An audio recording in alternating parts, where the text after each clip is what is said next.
let's get on with the party. Wait a minute, now where's Austin? He went to the little Wrangler's room. Austin, are you in there? Austin? You looking for me? Yeah. The whole idea of farce, which was European. I'd been a literature major, so I understood a little bit about it. I knew Feydeau. You know, it's good to see the two of you boys together. Well, it's great being together, partner. It certainly is. Farce is a mystery even to professional writers. Jack? Yes, sir. I want you and your brother Austin Right here, yeah. It was like doing old vaudeville, to sit right here on either side of me. even though I never did old vaudeville. Larry, maybe you shouldn't do it. Come on, what's the sense of having it if you can't use it? This was relatively new to American television. Hey, watch those hands. Relax. I'll have your bell ringing in no time. Hey, get your hands off her! The misunderstandings play beautifully. Janet, open up. I want to apologize. Oh, well, hello again.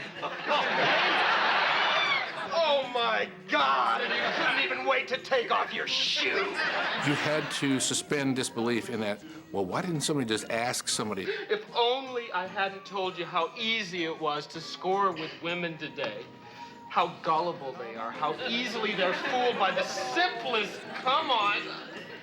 Poor little hopeless, empty-headed Jen. It was that kind of misunderstanding that was crucial to the farcical elements of the show. Don't stop, Jack. I'm learning a lot from what you're saying. No, see, I was just talking. So much work went into devising each script, each idea, and trying to make it unique. My partner, Michael Baser, and I had been at the had been doing Norman Lear shows where Don, Mickey, and Bernie actually had come from. They had done All in the Family and the Jeffersons. We had done some shows for Norman which were character-driven, story-driven shows, and Don brought us over to Three's Company, pretty much sight unseen, because we hadn't seen it.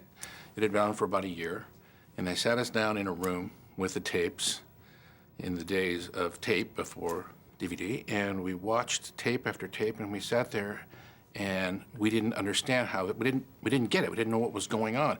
John would enter, trip over something, audience explodes in applause, and Suzanne would make a face, and so on and so forth. And we said, we don't get this. We are going to have to fix this. See, here's where the explanation becomes a little more complicated. Michael and I, our first script, Don Nickel came in after we turned in the draft, and he came in, and he comes into the room laughing. We say, oh, we got this locked. And he's laughing. He says, lovely, lovely. Boys, this is one of the funniest scripts I've ever read. You know, we're feeling great, and we're confident, and we're kicking back, and our feet are on the desk. And he says, now, page 1. And he completely tears it apart, throws out almost the entire script. And but the way Don was able to present it to us, it hurt not at all. Chrissy and Janet, you've made them fall in love with you. But that's ridiculous. I mean, I'm old enough to be their older brother. They are upstairs right now pining away. They've stopped seeing younger men. You know, it's that classic May-December romance. Now, wait a minute. I'm not a day over October. We had to learn what it was that Three's Company was doing. He's in his apartment feeling all alone, unloved, unwanted. Oh, that's terrible. Yeah, we should do something. You mean like maybe taking our dinner downstairs and sort of surprising him? Yeah, something like that. You got any ideas? We had to learn farce, what farce was. What's that? We thought we'd have dinner with you. Yeah, we thought since you never invite us, it would be a good idea if we just made the first move. Yeah. The first move? That made us all very conscious about not doing one-liners, not doing humor that wasn't generated by the idea of the story or by the character. We love you. What? And we want to make you happy. Now, wait a minute. Very happy. Stay away from me. I don't want to be happy. It's just early. I'll scream! Always look for motivation. Something had to build from something. Well, Mr. Furls, you've got a little crumb on your lip. Let me get that.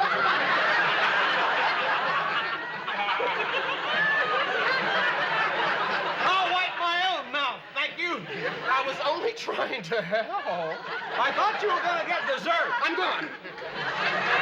It took that British naughty sense of, which is so passé today, in terms of sexuality and innuendo and so on and so forth.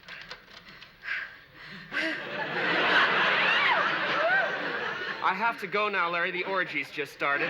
We learned early on our biggest problem was with practice and standards. The censor on the show. You were kidding about the orgy, of course. Of course.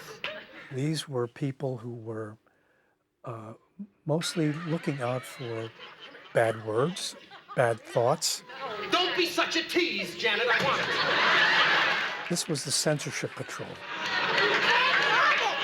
Janet, I just want to look at it first. On one early show we had, Chrissy came into the room and berated Jack because he left the seat, the toilet seat up. And they really got angry at that censor. You can't do that on television. You can't bring that kind of language, toilets, into the living room. And we said, what? What are they talking about? Can you imagine anyone complaining about that today? Those are two beauties.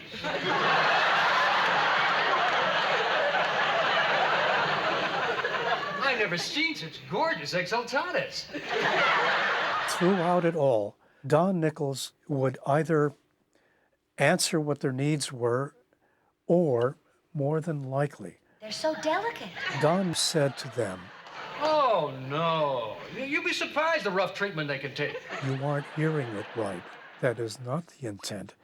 Therefore, you should not be here doing this job because you're not qualified." That's a tough way to go. I don't believe this. Ferns are very sturdy plants, you know. Ferns. Of course, ferns. And you ought to be ashamed of yourself for what you were thinking. But when you're associated with Norman Lear and being a newspaper man, I have to tell you that Don was the champion of the First Amendment and would get so upset that he would turn red in the face, and I didn't want him to commit harm. Don't you touch him! So I then integrated myself into that process so that broadcast standards came to me first. And at that point, then I would try to work it out, whatever their needs were, but never to the point where I was going to give in on anything. My friend Larry, I don't know. We couldn't understand it. One of the underlying comedic themes of our show was that Jack and Larry, the two makeout artists, always struck out. Goodbye, Larry. They never made out, never. You want sexy pictures? You wear the bikini you bought. I think the women really loved that, to see these guys put down like that. And the guys who watched it liked it too, This is not even my size. because they realized then that they weren't the only guys who struck out. Did you really mean what you said about I could get anything I wanted? Anything but that. It was a core of the comedy. It was more, I'd say, cute and titillating Give me an H and an A and a P-P-Y. than risque ever. But we had fun with it. Nichol, Ross, and West, they knew that they were writing the best material that they could put together. That's about all they could ask for. Sure, I'm sure there's great disappointment in the fact that their writer peer group never recognized them with Emmy nominations or anything in terms of the writing. And that was too bad because so many terrific writers came out of there who all have their imprint on the scripts. Mind you, they still were guided very closely by Nichol, Ross, and West. To friendship. Yeah, to friendship. To friendship. To friendship. To friendship, Tink. It was worse than pulling teeth, but in the final analysis, it was a great result. Down at our rendezvous, Down in our rendezvous. Three's company too.